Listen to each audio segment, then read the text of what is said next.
Respiration. Now, living cells require an input of free energy. Now, this energy is required for the maintenance of highly organized structures, and it is required for the synthesis of cellular components. Then it is required for movement and for the generation of electric currents. For all these purposes, the energy is required. Now, the cell acquires this free energy from the oxidation of organic compounds which are rich in the potential energy. Okay, those organic compounds which are rich in potential energy are subjected to oxidation, and that generates free energy, and that is how the cell acquire the free energy. Now, respiration is an oxidative process in which free energy is released from the organic compound, and that free energy which is released from the organic compound is used for ATP formation. Okay, so in respiration there is ATP formation from the energy which is released from the organic compounds, and it is an oxidative process. Now, the compounds which are oxidized during respiration process are known as respiratory substrates, and these respiratory substrates can be carbohydrates, fat, proteins, and organic acids. Okay, you oxidize them, these compounds, these respiratory substrates, you obtain energy from it and you produce ATP, and that is the respiration process is all about, oxidizing these compounds and converting their energy in the form of ATP. Okay, so carbohydrate, fat, proteins, and organic acids, these are the respiratory substrates. Now, this carbohydrate is the most commonly used respiratory substrate. Okay, carbohydrates are the most commonly used respiratory substrates.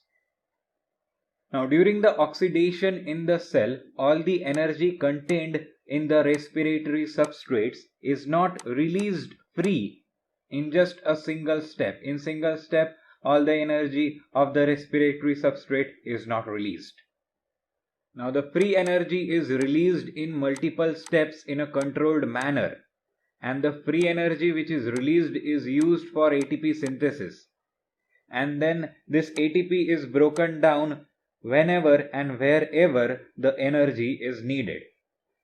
Okay, so free energy is released in a controlled manner in a multi-step process. Now, during cellular respiration, the respiratory substrate such as glucose can undergo complete oxidation or incomplete oxidation.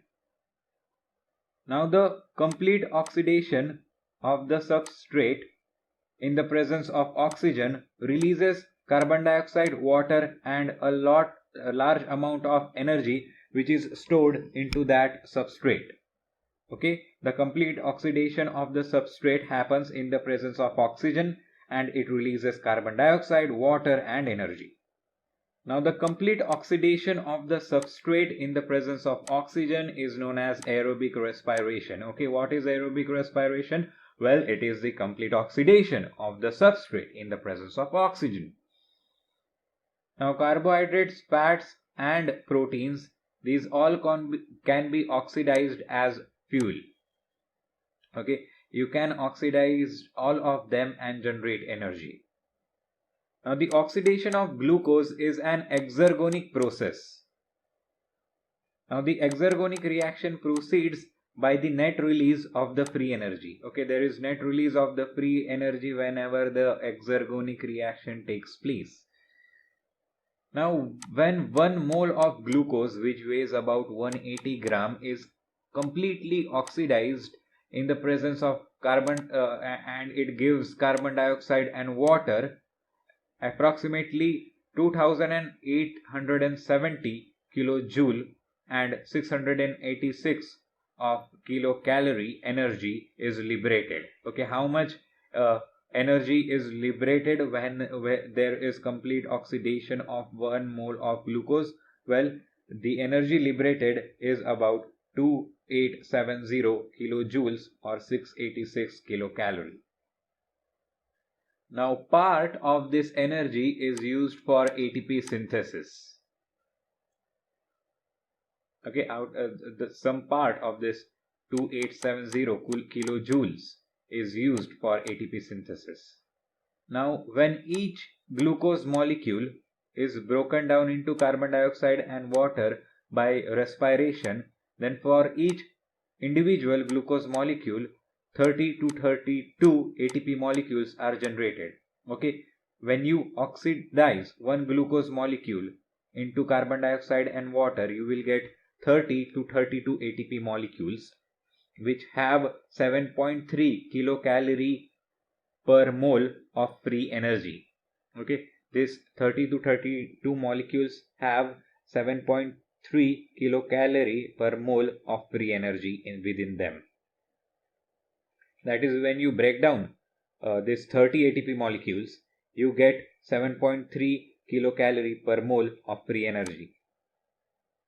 So this is how the reaction looks like. Okay, this is the glucose molecule, C6H12O2O6 plus 6O2 will give you 6CO2 plus 6H2O plus energy, and this energy is in the form of ATP and heat.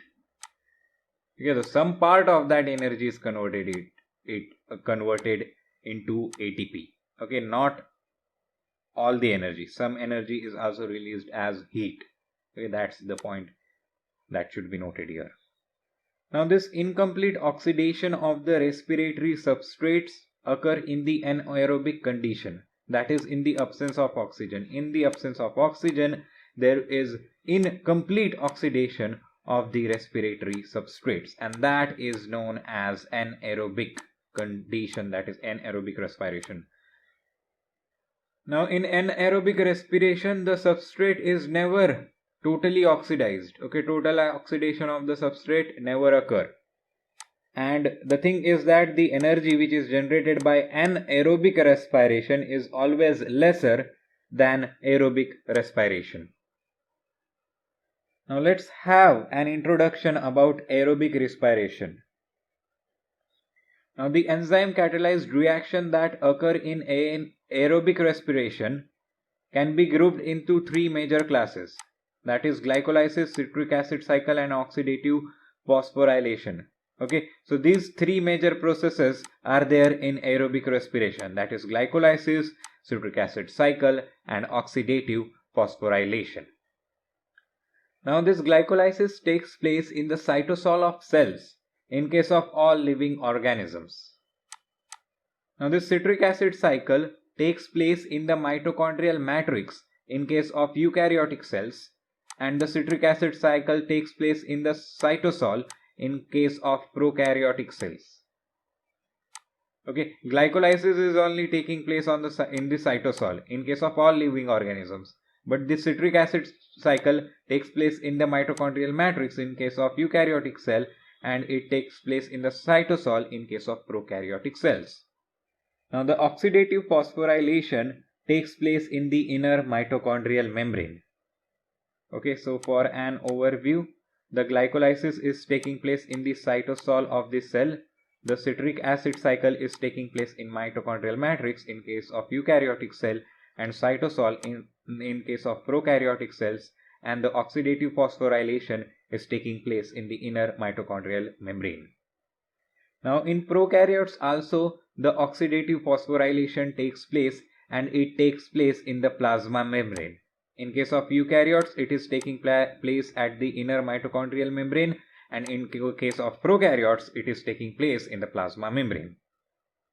So, in eukaryotes, the glycolysis is taking place in cytosol, the citric acid cycle is taking place in mitochondrial matrix, and the oxidative phosphorylation is taking place in the inner mitochondrial membrane. Now, in case of prokaryotes, the glycolysis is taking place in the cytosol, citric acid cycle is also taking place in cytosol, and the oxidative phosphorylation is taking place at the plasma membrane. Okay, this is the case with the prokaryotes. So, as you can see, in prokaryotes also glycolysis is taking place in the cytosol, and in case of eukaryotes also the glycolysis is taking place in the cytosol.